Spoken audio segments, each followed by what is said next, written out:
కళ్ళ నిండా కుళ్ళుతో నిన్ను చూసే వాళ్ళకి నీ కష్టంతో పనిలేదు.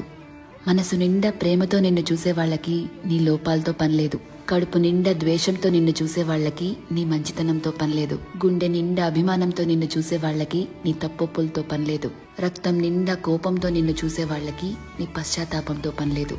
వీళ్లే కాదు, నీ చుట్టూ ఉన్న ఇంకో 100 మంది నిన్ను 100 రకాలుగా చూడొచ్చు.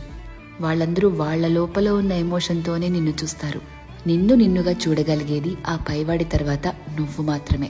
ఎప్పుడైతే నువ్వు నీలో ఉన్న తప్పులు ఒప్పులు, మంచి చెడు, నీలో కోపాలు, నువ్వు చేసే మోసాలు, నీలో మార్పులు, నువ్వు పడే పశ్చాత్తాపాలు, నీ చుట్టూ బాధ్యతలు, నీ ఆశలు, వాటికై నీ కష్టాలు, దేవుడిచ్చిన లోపాలు, నీ ప్రయత్నాలు, ఇలా ఎదుటి వాళ్ళని జడ్జ్ చేయడానికి మనం వెతుకుతూ ఉంటామే, వాటన్నిటి ద్వారా నిన్ను నువ్వు చూసుకోగలిగితే ఎలా అన్బయాస్డ్ గా, లాయర్లా కాదు జడ్జి లాగా, అప్పుడు నువ్వేంటో నీకు అర్థమవుతుంది కదా.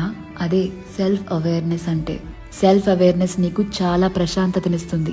ర్యాండమ్గా ఎవరిని ఏమీ అనలేవు, ఎందుకంటే నీకు తెలుసు ఎవరి తుఫాన్లు వాళ్లకుంటాయి లోపల అని.